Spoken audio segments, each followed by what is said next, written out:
Eu agradeço ao Senhor por esse privilégio de falar à igreja dele, à noiva dele. Amém? Agradeço a irmã Adriana pelo convite, ela não pôde estar aqui, né?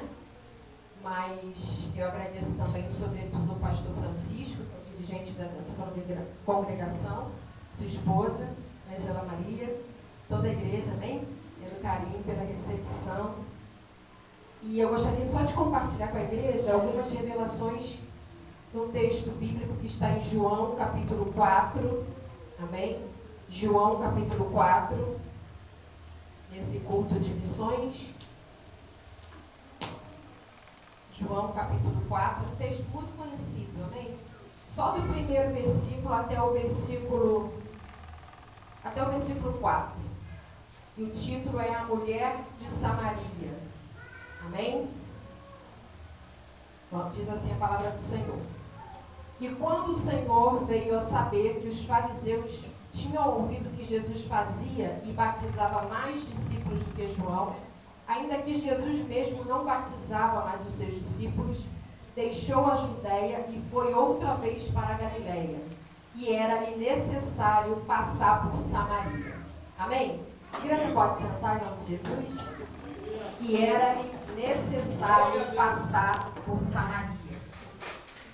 Nesse texto e nesse contexto, Jesus ele está desenvolvendo o seu ministério em Jerusalém, lá próximo do centro do poder político e religioso de Israel. E Jesus ele está no sul da Judeia e ele decide então voltar para a sua cidade, para Nazaré da Galileia. Ou seja, Jesus está no sul da Judeia e quer voltar para o norte da Galileia. Mas para fazer esse percurso, Jesus ele tinha pelo menos 3 opções de estrada. A primeira opção que Jesus tinha era percorrendo o vale do Rio Jordão até Jericó, atravessando o deserto da Judeia até Bet-Sean. A segunda opção de estrada que Jesus tinha era percorrendo a região montanhosa de Samaria. E a terceira opção de Jesus era percorrendo o caminho do mar, ou seja, a Via Maris, que tinha saída para o Egito, passando por Megido, Gaza, Damasco e Cafarnaum. Dessas três rotas, Jesus vai escolher a mais curta e a mais rápida. Apesar de ser a mais curta e a mais rápida, era a mais desafiadora e a mais perigosa. Por quê? Porque atravessava o território dos samaritanos. Os samaritanos eram considerados um povo, vamos dizer assim, hostil, um povo radical e um povo violento. Mas para a gente entender um pouquinho sobre isso, a gente precisa saber que Samaria aparece para a gente pela primeira vez em 1 Reis, capítulo 16, no versículo 24, quando o rei Omri ele edifica Samaria para que ela fosse a capital do reino do norte. A gente sabe, né, que o reino de Israel era um reino dividido, o reino do sul, tribo de Judá, tribo de Efraim, cuja capital era Jerusalém. E tinha o reino do norte, com as 10 tribos de Israel. E Samaria foi edificada para ser capital do reino do norte. E ela ocupou essa posição até 721 a.C., quando o Império da Assíria invade o reino do norte e leva as 10 tribos cativos. Só que a gente também sabe que os reis daquela época tinham o hábito de ocupar o território conquistado, levando para lá pessoas estrangeiras, né? Em 2 Reis, capítulo 17, versículo 24, vai falar sobre isso. Vai falar que o rei da Síria levou para habitar em Samaria um povo da Babilônia, de Cutá, de Ava, de Sepavaim, de Ramate. Por que a missionária está dizendo isso? Porque há quem diga que o povo samaritano era raça pura gentílica. Mas há também quem diga que os samaritanos eram a mistura do sangue gentil com o sangue judaico. Independente do que seja a origem, certo é que os samaritanos eram um povo mestiço, que tinha adotado, vamos dizer assim, costumes religiosos e culturais do povo judeu. sobretudo a circuncisão, a adoração a Deus e a esperança de um Messias. Mas eles se tornaram um povo hostil exatamente por quê? Porque o povo gentil não admitia que os gentios se misturassem com os judeus. E os judeus também não aceitavam que os judeus se misturassem com o povo estrangeiro, com o povo gentil. Então os samaritanos, eles eram, vamos dizer assim, sofriam preconceito dos dois lados. Tanto pelo lado estrangeiro quanto pelo povo judeu. E isso vai fazendo com que eles se tornassem agressivos, radicais. E na época de Jesus não era diferente. Esse território tinha sido conquistado pelo Império Romano, estava sob, vamos dizer assim, sob o domínio de Herodes. E eles eram tão violentos que, para evitar que as pessoas passassem pelo território deles, né, eles colocavam armadilhas na estrada. Eles costumavam assaltar as caravanas que saíam de suas cidades, iam até Jerusalém participar das festas. Nunca, jamais um judeu passaria pelo território deles, porque era arriscado. Eles cometiam até assassinato. Missionária Silvia, por que você está falando isso? Eu estou falando isso porque, se Jesus fosse igual a todo mundo, Jesus teria 1 milhão de motivos para não passar pela Samaria. Mas Jesus não é igual a todo mundo. Jesus entrou em Samaria porque ele pisa onde ninguém tem coragem de pisar. Faz aquilo que nenhum outro é capaz de fazer. Mas Jesus passou por Samaria. Observa que a palavra de Deus vai dizer. Jesus diz assim, ó, é necessário passar por Samaria. Jesus não precisava passar por Samaria. Jesus necessitava. Precisar é diferente de necessitar. Precisar é algo importante, sim, mas é algo que eu posso deixar para depois. Agora, necessitar não. Necessitar é algo urgente, é algo que não se pode esperar. Então, quando Jesus diz é necessário passar por Samaria, era como se ele estivesse dizendo assim, ó, é urgente passar por Samaria. Mas por que era urgente passar por Samaria? Porque nesse contexto aqui, Jesus estava na região da Judéia. Ele já tinha sido batizado por João Batista no Rio Jordão, já tinha atravessado o deserto e vencido a tentação. E nesse momento ele recebe a notícia de que João Batista tinha sido aprisionado por Herodes. Observa bem que o evangelista João não narra esse episódio. Quem vai narrar esse episódio é Mateus, no capítulo 4, versículo 12, quando ele diz assim, ó, ouvindo, pois, Jesus que João Batista tinha sido preso, voltou para a Galileia.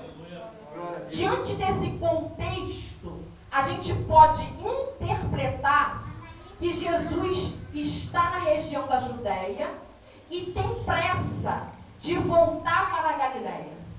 Por quê? Porque o seu primo João Batista tinha sido aprisionado por Herodes. A impressão que a gente pode ter é de que Jesus sai da Judéia e volta para a Galileia para fugir, para se esconder. Afinal de contas, ele ouviu uma notícia de que João Batista tinha sido preso. Só que Jesus não tem pressa de sair da Judéia e voltar para a Galileia para fugir, para se esconder. Por que, missionária Silvia? Porque a região onde ele estava, a região da Judéia, não era a jurisdição de Herodes, era a jurisdição de Pilatos. Galileia, sim, era a jurisdição de Herodes. Então Jesus não volta para se esconder ou para fugir. Jesus volta para encarar as forças do mal que havia aprisionado João Batista e que futuramente iria decapitá-lo. Por quê? Porque Jesus não foge do confronto, ele não foge da batalha. Isso é ser um missionário, é encarar de frente as forças do mal, o império das trevas. Mas, diante desse contexto, a gente também pode interpretar que Jesus só sai da Judéia e volta para a Galileia para resolver possíveis questões sobre aprisionamento de João Batista. Mas Jesus não sai da Judéia às pressas para voltar para a Galileia para resolver situações de João Batista, não. Por quê? Porque João Batista estava preso de forma natural. Jesus não tinha pressa de chegar na Galileia para soltar João Batista da prisão. Jesus tinha pressa de entrar na Samaria para libertar os samaritanos que estavam presos em cativeiros espirituais. Por quê? Sabe o que eu aprendo com isso? A gente sabe que João Batista era primo de Jesus, né? Então ele fazia parte parte da família de Jesus. O que Jesus nos ensina? Que questões familiares, pessoais, particulares, ele entregava nas mãos de Deus, porque João Batista já estava no reino, já fazia parte, né, do reino de Deus, mas ele deixa questões particulares para depois, para resolver questões familiares com a samaritana. Por quê? Porque Jesus queria ganhar Samaria, mas para ganhar Samaria, primeiro ele precisava ganhar a samaritana. Observa que os 3 caminhos levavam a Galileia. Todos os 3 caminhos, tanto o caminho do Rio Jordão, o caminho por Samaria, o caminho pelo mar, levava ao destino final. Mas Jesus não escolhe nenhum dos 2 caminhos. Jesus escolhe o caminho de Samaria, sabe por quê? Porque ele está nos ensinando que o mais importante do que chegar é como se chega. Como se chega? Se cheio ou se vazio.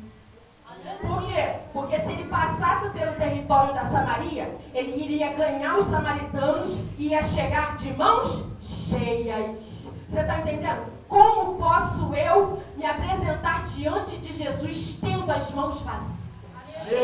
Jesus queria chegar na Galileia cheio de almas que ele iria colher na Samaria. Jesus ele não tinha pressa de chegar à Galileia. Não, Jesus não tinha pressa de chegar à Galileia. E o que eu acho mais lindo ainda, sabe o que é? É que Jesus ele vai escolher a rota de Samaria, porque Jesus ele era obediente a Deus e ele era guiado pelo Espírito Santo. Ele entendia que a rota por Samaria tinha propósito. As outras 2 rotas não tinham propósito. Sabe o que Jesus nos ensina? Que caminhar sem propósito é chegar cansado e chegar vazio. Jesus só caminhava por caminho onde havia propósito. Qual era o propósito de Jesus? Levar vida onde havia morte. Levar cura onde havia doença. Levar restauração onde havia destruição. O nosso Jesus andava com propósito. Se ele tivesse escolhido o caminho do Rio Jordão ou o caminho do mar, sabe o que teria acontecido? Jesus teria batido perna e gastado o tempo dele à toa. Caminhar sem propósito é bater perna e gastar tempo aonde não é necessário. E aí eu te deixo uma interrogação. Qual é o caminho que você está percorrendo? Como você está investindo o seu tempo? Jesus não tinha pressa de chegar na Galileia. Jesus tinha pressa de chegar na Samaria. E quando ele chega em Samaria, a Bíblia vai dizer que ele chega numa cidade chamada Sicar, né? E ele para no poço de Jacó. E a Bíblia vai dizer que ali ele senta. E quando ele está sentado, cansado do caminho, a Bíblia vai dizer que chega uma mulher samaritana para tirar água. Mas o mais interessante de tudo é que a Bíblia vai dizer que Jesus se assenta no poço. Esse assentar aqui é um assentar de quem queria descansar? Sim, mas um assentar que demonstra alguém que queria sentar e demorar nesse assentar. Não somente para descansar, mas para dialogar. Jesus, ele senta para dialogar sem pressa de terminar o diálogo. Por que, missionária Silvia? Porque a Bíblia vai dizer no Evangelho de João que de todos os diálogos que Jesus mais se demorou foi o diálogo que ele teve com a samaritana. Nem o diálogo que ele teve com Nicodemos no capítulo 3 demorou tanto. Por quê? Porque Jesus não tinha pressa de chegar a Galileia. Jesus tinha pressa de chegar em Samaria. E o que eu acho mais lindo ainda, que eu aprendo com o meu Jesus, sabe o que é? Ele evitou caminhar pelos caminhos mais longos. A Bíblia vai dizer que o caminho do Rio Jordão e o caminho do mar era um caminho mais seguro, mas eram caminhos mais longos, em que demorariam mais tempo. Os judeus preferiam gastar 20 quilômetros a mais, andar 30 quilômetros a mais, a passar pelo território de Samaria. Mas Jesus, ele é a própria sabedoria. O que ele faz? Ele economiza tempo caminhando pelos caminhos mais longos para investir tempo no diálogo com a Samaria, com a samaritana. É assim que Jesus faz. Porque ele precisava ter um encontro com ela. Para quê? Para que pudesse libertá-la de uma vida de vergonha, de mentira e de fracasso. Aleluia. Porque João, capítulo 8, versículo 32 vai dizer o quê? E conhecereis a verdade vos libertará. Irmãos, nós somos portadores da palavra de Deus. E a palavra de Deus é a verdade que desmascara a mentira de Satanás e que revela o engano do homem. Somos nós que temos que falar para o povo que eles vivem uma vida de mentira, porque Satanás engana. E Deus me traz aqui, irmãos, para profetizar na sua vida. Satanás está mentindo quando diz que a sua vida não vai prosperar. Ele está dizendo que a sua vida não vai sair disso, que você não vai mudar, que as portas não vão se abrir. Vai sim, porque ele é mentiroso. O nosso Jesus é especialista em transformar o ambiente e mudar a história. E eu nunca vou me cansar de dizer isso, que ele transforma fracasso em sucesso, vencido em vencedor, vergonha em dupla honra, humilhação em exaltação. Ele transforma a morte em vida, a maldição em bênção. Ele transforma escravo em governador, escravo em rainha, amante em missionária. Não vale a pena, irmãos? Coisa linda é você pregar o evangelho, né? Lá fora, e você saber que um traficante se converteu e hoje ele é pastor presidente de uma igreja. E eu vou falar o que Deus me colocou no meu coração, que eu estava sentada ali. Observe que Jesus poderia ter contornado o caminho. Ele poderia ter evitado passar por Samaria, porque Samaria é um território perigoso. E quantas das vezes nós, pastor José, viemos para um culto de missões e evitamos passar pela boca? Cortamos caminho, ou até mesmo escolhemos um caminho mais longo pelas ruas paralelas, mas nós não queremos passar no meio da comunidade. Porque na comunidade tem pó de 10, tem pó de 20, tem tiro de fuzil, tem tiro de escopeta, tem tiro de pistola. Mas tem homens e mulheres em que Deus quer resgatar. E somos nós que Ele vai usar, irmão. E temos que ter esse exemplo de Jesus, porque Jesus entregou a sua própria vida por nós. Isso é evangelho. É você colocar a sua vida nas mãos de Deus. Senhor, seja feita a tua vontade. Se eu tiver que subir a comunidade lá onde tiver tiro para tudo quanto é lado, mas para resgatar um, Senhor, eis-me aqui. Às vezes, quando a gente adota aquele discurso que diz que bandido bom é bandido morto, não. Bandido bom é bandido convertido. Aleluia, glória a Deus. Ele vai de encontro àquela mulher para falar a verdade para ela. Porque ela vivia uma vida de vergonha. Qual era a vergonha dela? A Bíblia vai dizer que ela ia buscar água no poço ao meio-dia, ou seja, a hora sexta. Nunca uma mulher buscaria água no horário de meio-dia, debaixo de um sol quente, debaixo de um calor. As mulheres costumavam buscar água nas primeiras horas do dia, de manhãzinha ou à tardezinha, onde a temperatura estava mais fresca, né, mais amena. Mas ela evitava esses dois horários para evitar o quê? Constrangimento. Porque ela tinha vergonha de encontrar outras mulheres. Pensa comigo. A Bíblia vai dizer que ela tinha um que não era esposo dela. Se não era esposo dela, era o quê? Amante. Então ela evitava, pastor José, ir buscar água nas primeiras horas do dia e nas últimas horas do dia. Vai que ela encontra a esposa do amante. Ia dar errado, né? Ia ser o quê? Uma vergonha maior ainda. Mas Jesus vai até aquela mulher para libertá-la de uma vida de vergonha. Mas o que eu acho mais lindo ainda é que o nosso Jesus não envergonha ninguém. O que ele vai fazer? Ele vai mandar os discípulos comprar comida para ter um particular com ela, sem que ela fosse constrangida. Por quê? Porque o nosso Jesus já conhecia todo o histórico da vida dela. Jesus é assim. Antes mesmo de encontrar a pessoa pessoalmente, Jesus já conhecia toda a história da pessoa. Por quê? Porque o nosso Jesus, ele vivia uma vida de oração, de jejum, de consagração. Eu sempre digo isso. Quem ora, jejua e se consagra, Deus mostra o oculto e o escondido. Ele revela quem está em trevas. E o que ele faz? Ele te dá uma palavra revelada que vai te encontrar o coração do pecador. E não tem como o pecador não se render. Porque são mistérios escondidos que ninguém sabe. Não, Deus existe. Porque onde foi que ela viveu? A Bíblia vai dizer, aqui também em João, que Filipe chega para Natanael. Ó, nós encontramos aqueles de quem os profetas e escrituras nos dizem. Jesus o Nazareno. E o que Natanael vai dizer? Pode vir alguma coisa boa de Nazaré? Aí Filipe diz assim, ó, vem e vê. E quando Jesus e Natanael se encontram, a Bíblia vai dizer que Jesus diz assim, ó, eis aí um israelita que não há dolo. E Natanael diz, de onde me conhece tu? Aí Jesus vai dizer, ó, antes que Filipe te chamasse, eu te vi debaixo da figueira. Ou seja, Natanael tinha mistério que só quem conhecia era Jesus. Jesus já sabia do histórico do Natanael. Missionária Silvia, por que você está falando isso? Porque eu tenho isso para mim, irmãos. Você quiser receber, você recebe. Mas o missionário tem que ter uma palavra rema. Tem que ter uma palavra revelada. E para ter uma palavra revelada, tem que ter vida com Deus. Vida de oração, de jejum, de consagração. Jesus, antes mesmo de encontrar a samaritana, já sabia tudo dela. Como missionária Silvia? Jesus vai dizer assim, ó, vai lá, chama o teu marido e vem cá. E a Bíblia vai dizer que ela diz assim, Senhor, não tenho marido.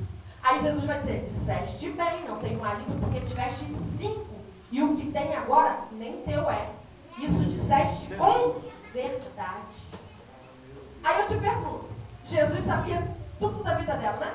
Sabia que ela não tinha marido, sabia que ela tinha tido 5 e pior, que o que ela tinha não era dela. Se Jesus sabia disso tudo, por que Jesus mandou que ela fosse chamar o marido? Porque Jesus tinha estratégia de evangelização.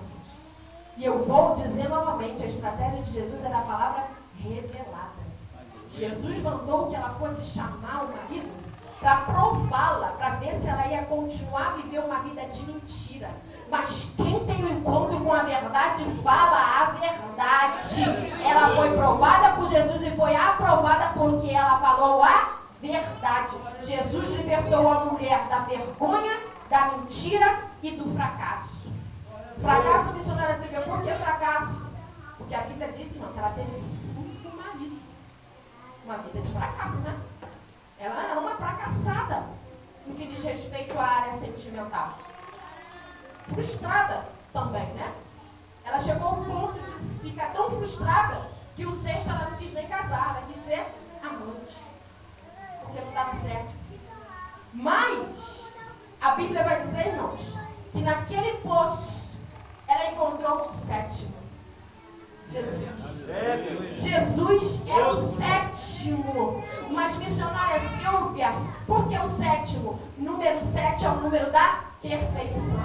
Naquele poço ela encontrou o homem perfeito, o homem completo, o homem íntegro, o único capaz de saciar todas as suas necessidades, aquilo que nenhum outro antes de Jesus foi capaz de fazer. Porque Jesus, irmãos, Ele é aquele que supre a nossa sede de vida.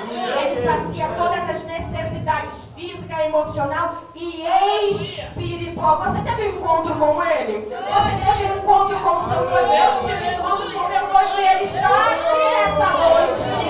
Ele não tem refrigerante para você beber, Ele não tem suco, Ele tem água para você beber. E essa água cura a enfermidade física. Eu vou profetizar que Ele está curando a enfermidade física.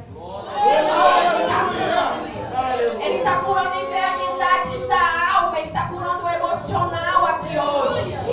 E Ele está curando o espiritual também.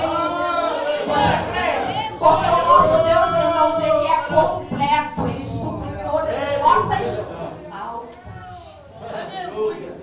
Ela encontrou o homem perfeito e se tornou a noiva dele. Por que, missionária Silvia? Você está dizendo que a samaritana se tornou noiva de Jesus? Quem era aquela samaritana, irmãos, naquele poço? Éramos nós. Eu e você. Jesus foi naquele poço encontrar a noiva dele. Somos nós. Amém ou não amém? Porque a gente sabe que o poço era local em que os encontros, né, amorosos se davam. Alguns estudiosos da psicanálise, da psicologia, vai dizer isso, né? Psicanálise diz isso. O professor de psicanálise falou exatamente isso. Que no poço em que Jacó encontrou com Raquel, a Bíblia vai dizer que ele conseguiu remover uma pedra sozinho. Coisa que nenhum homem conseguiria remover aquela pedra sozinho. Lá em Gênesis vai dizer que os pastores esperavam todos os rebanhos, né, se reunirem para que eles pudessem somar força para remover a pedra.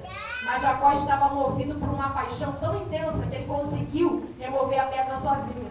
Tamanho foi a paixão que ele sentiu por Raquel. E alguns psicanalistas vão dizer exatamente isso. Você quer saber se o seu sentimento é amor ou paixão, tem que esperar passar pelo menos 1 ano e 6 meses.